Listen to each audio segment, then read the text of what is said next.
मान लीजिए कि y is equal to X square है। यहां पर x वेरिएबल है और y भी वेरिएबल है।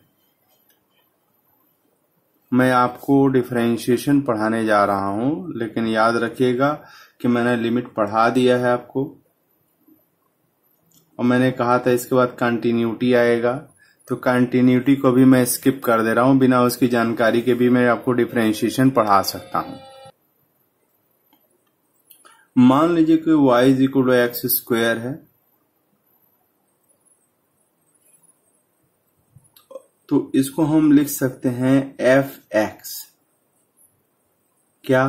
Function of X. X square किस पर निर्भर करता है? एक्स पर निर्भर करता है। ठीक है, तो हमारे पास y is equal to F X is equal to X square है, यानी x बदलेगा तो y भी क्या होगा? बदलेगा। तो चलिए x की वैल्यू मैंने 1 ले लिया। ठीक है, तो y की वैल्यू y1 हो गया, and that is equal to, यहां पर 1 रखेंगे तो ये क्या हो जाएगा? 1 स्क्वायर इज इक्वल टू 1 हो जाएगा। y की वैल्यू अगर प्राप्त करना चाहें, जब x की वैल्यू अगर 2 है तो x की वैल्यू 2 करेंगे तो 2 स्क्वायर इज इक्वल टू क्या हो जाएगा? 4 हो जाएगा। उसी तरह से आप y की वैल्यू प्राप्त करते रहेंगे यदि x की वैल्यू को आप चेंज करते चले जाएं। ठीक है, ओके, इसमें कोई दिक्कत नहीं है। अब मान लीजिए कि x की वैल्यू को आपने x प्लस डेल्टा x कर दिया। ठीक है, तो y की वैल्यू क्या हो जाएगी? मान लीजिए y की value y plus delta y हो जाएगा। डेल्टा मतलब चेंज इन y, है ना। x की वैल्यू बदल रही है तो y की वैल्यू भी बदल रही है, तो ये क्या हो जाएगा? यहां पर केस में जो है y इक्वल एफ एक्स, और एफ एक्स बराबर क्या है? एक्स स्क्वायर है, तो x प्लस डेल्टा x हो गया, तो x plus delta x whole square हो जाएगा। So this is equal to X square plus delta x square plus 2x into delta x, है ना। a plus B whole square से expand कर दिया, y plus delta y। Delta y क्या है? Change in y है। कब change in y आया है? जब x में चेंज किया गया है। x में चेंज कितना किया गया है? डेल्टा x के बराबर। ठीक, कोई दिक्कत नहीं। अच्छा, y बराबर एक्स स्क्वायर है, y बराबर एक्स स्क्वायर है, तो एक्स स्क्वायर और y कैंसिल हो जाएगा, तो डेल्टा y बराबर क्या हो जाएगा? यहां पर डेल्टा x का स्क्वायर है और यहाँ 2x इंटू डेल्टा x है, तो डेल्टा x कॉमन अगर ले लिया जाए तो यहां पर क्या हो जाएगा? डेल्टा x प्लस 2x हो जाएगा। ठीक है, तो delta y by delta x ले लिया जाए तो क्या हो जाएगा? 2x प्लस डेल्टा x हो जाएगा। ठीक है, तो x में परिवर्तन कितना किया गया? डेल्टा x पर्याप्त परिवर्तन है, तो करस्पॉन्डिंग y में परिवर्तन कितना हुआ? Delta y।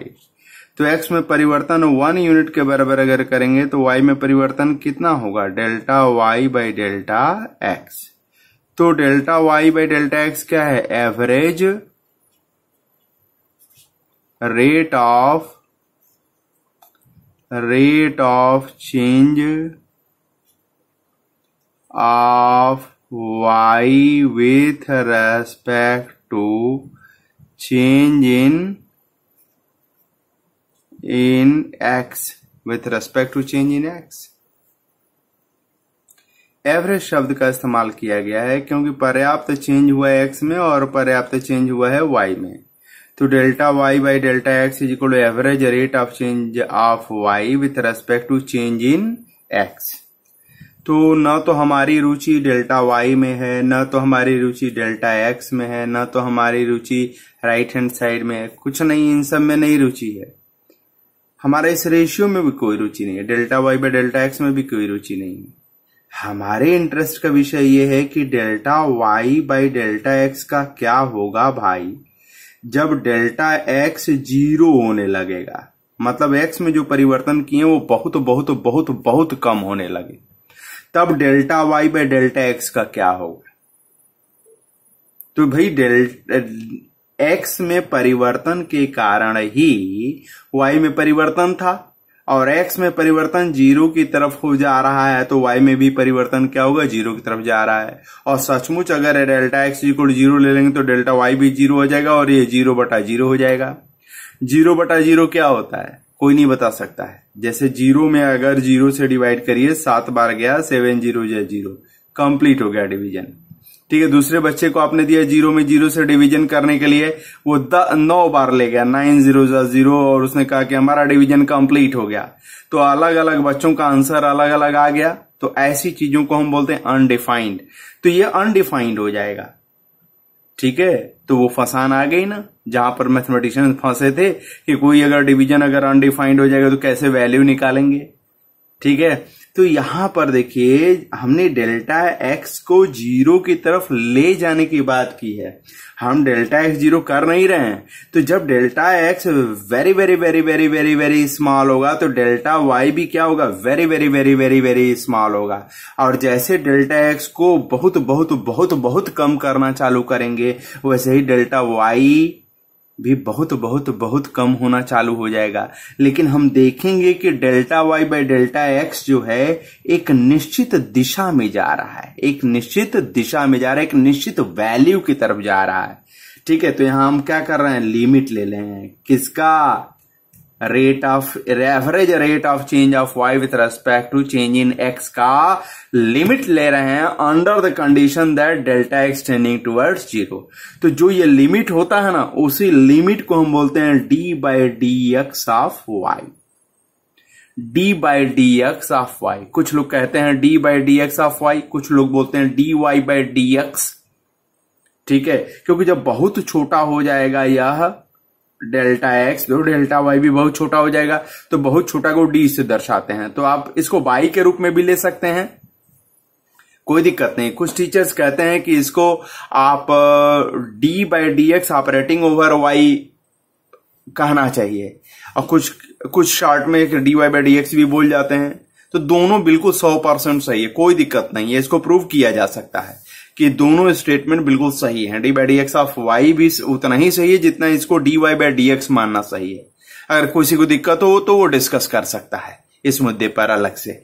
ओके, लेकिन थोड़ा हायर नॉलेज यहां पर चाहिए, इसलिए जो है अभी मैं उसको अवॉइड कर रहा हूं।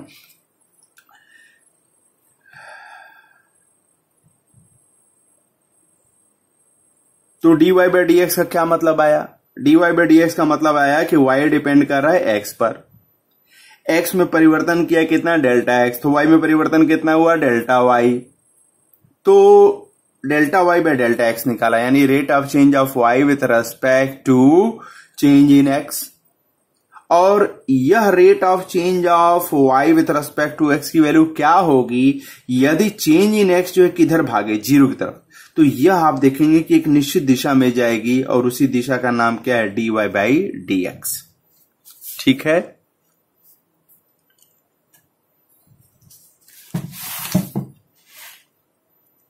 तो अगर कोई पूछता है कि D Y by D X का क्या अर्थ है, तो आप ऐसे बोलिए कि यह बराबर है किसके, y डिपेंड कर रहा है x पर। x में परिवर्तन किया डेल्टा x, तो y में परिवर्तन हुआ डेल्टा y।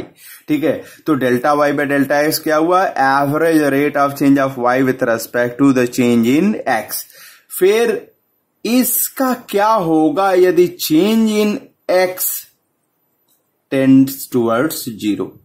ठीक है, इस लिमिट, इसका क्या होगा अगर लिमिट ले लिया जाए डेल्टा एक्स टेंडिंग टुवर्ड 0, तो उसी को हम बोलते हैं, जो भी वैल्यू आएगी उसी को हम बोलते हैं D Y by D x, derivative of Y with respect to x.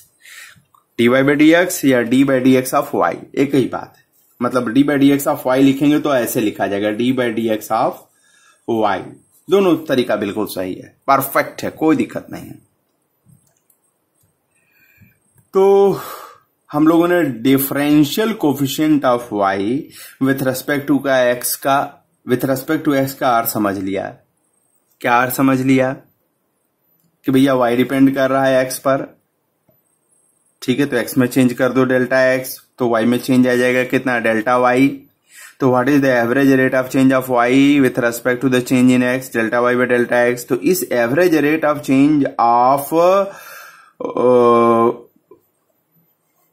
y with respect to the change in x का क्या होगा यदि डेल्टा x टेंडिंग टूवर्ड्स क्या हो जाए, जीरो की तरफ हो जाए, है ना, दौड़ जाए, तो इसका क्या होगा, इसका जो भी होगा उसी जिस लिमिट की तरफ जाएगी उसी को हम D by D x of Y बोलते हैं। ठीक है, ओके। नाउ हमने पीछे छोड़ा था यहां पर कि अगर y बराबर एक्स स्क्वायर है तो अगर x में परिवर्तन डेल्टा x के बराबर किया तो y में परिवर्तन डेल्टा y के बराबर आया, तो delta y by delta x average rate of change of y with respect to x कितना आया, 2x प्लस डेल्टा x के बराबर आया। तो हमें क्या चाहिए, d by D x of y चाहिए। तो इसका अर्थ क्या है, इसका अर्थ है लिमिट किसका, delta y by delta x average rate of change of y with respect to x। ठीक है, delta x tending towards zero, है ना, this is equal to limit delta x tending towards zero and this is 2x plus delta x। ठीक है, delta x जब zero की तरफ जाएगा तो इस पर तो कोई असर नहीं पड़ेगा, 2x पर कोई असर नहीं पड़ेगा। यह जब जीरो हो जाएगा तो ये पूरा कितना हो जाएगा, 2x के बराबर हो जाएगा, 2x के बराबर हो जाएगा। यानी d by D x of y क्या है भैया, d by D x of y is equal to 2x। y क्या है, एक्स स्क्वायर था, यहाँ पर y बराबर क्या था, एक्स स्क्वायर था, तो d by D x of x square is equal to क्या हो गया, 2 into x to the power 1 आ गया। तो इसको सजा करके आप ऐसे भी लिख सकते हैं, 2 into x to the power 2 minus 1। इसी तरह से अगर y बराबर अगर मान लीजिए कि एक्स क्यूब है, y is equal to X cube है, तब हमें निकालना है d by D x of Y निकालना है। तो इस कंडीशन में हमें क्या करना पड़ेगा, हमें लिमिट लेना पड़ेगा किसका, average rate of change of y with respect to x, delta x tending towards zero. ठीक है, ओके। तो यहां पर क्या करेंगे, x में जो चेंज करेंगे, थोड़ा सा चेंज करेंगे तो x प्लस डेल्टा x हो जाएगा होल क्यूब, है ना, और यहाँ y क्या हो जाएगा, y प्लस डेल्टा y हो जाएगा भैया। ठीक है, तो यहां पर ये x cube plus delta x whole cube plus 3 into x into delta x square plus 3 into x square into delta x. ठीक है, y प्लस डेल्टा y, लेकिन y बराबर एक्स क्यूब है तो कट जाएगा, तो delta y is equal to क्या हो जाएगा, इन सब में से डेल्टा x कॉमन ले लीजिए, तो डेल्टा x कॉमन ले लेंगे तो यहाँ क्या हो जाएगा, delta x square plus 3 into x into delta x हो जाएगा प्लस 3 इंटू एक्स स्क्वायर हो जाएगा। ठीक है, तो ये क्या हो जाएगा, delta y by delta x, है ना, इज इक्वल टू क्या हो जाएगा, delta x square plus 3 into delta x plus 3x square. ठीक है, और हमें क्या चाहिए था, dy बाई डी एक्स, जहां y क्या है, एक्स क्यूब है, यानी D by D x of x cube मुझे निकालना था। तो ये क्या है, डी बाई डी एक्स, ये क्या है, लिमिट किसका, delta y by delta x का, delta x tending towards zero. ठीक है, तो this is equal to, limit ले लीजिए, लिमिट आपके पास है delta x tending towards zero. ठीक है, यहां पर delta x square plus 3 delta x plus 3x square हो जाएगा। ठीक है, तो अब जब डेल्टा x जीरो की तरफ जाएगा तो डेल्टा x ये वाला हिस्सा जीरो की तरफ जाएगा, और 3 into x into delta x है जीरो की तरफ जा रहा, तो दिस इंटू दिस क्या होगा, जीरो की तरफ जाएगा, बचेगा क्या, केवल 3x स्क्वायर बचेगा। खुद भी करके देखिए, 3x स्क्वायर बचेगा, यानी D by D x of x cube क्या आ गया, 3x स्क्वायर आ गया। इसको थोड़ा और सजा कर लिख सकते हैं, 3 into x to the power 3 minus 1, यानी पावर यहाँ 3 है तो पावर में से घटा देना, तो 3 माइनस 1 यहाँ 2 आ गया, और जो पावर था वो यहाँ पर आ गया। उसी तरह से यहाँ पर देखिए, जैसे y बराबर एक्स स्क्वायर था तो उसका dy बाई डी एक्स क्या आ रहा था, पावर यहाँ d by D x of x square था, तो यहाँ पर पावर आ गया और ये x to the power 2 minus 1 power में से घटा दिया गया। ठीक है, exactly in the same manner जरा सा मुझे ये बताइए कि अगर d by D x of x to the power n अगर ले लिया जाए तो क्या होगा। इसी तरह आगे अगर बढ़ते चले जाइए तो this will be equal to n into x to the power n minus one. Power यहां पर आ जाएगा और एक्स का जो भी पावर है उसमें से एक सब्ट्रैक्ट कर दिया जाएगा। Is that clear? So what do we get? We get this beautiful thing, है ना। ठीक है, d by D x of x to the power n is equal to n into x to the power n minus one हो जाएगा। तो differentiation की दुनिया का पहला फार्मूला आपको मिला, d by D x of x to the power n is equal to n into x to the power n minus one.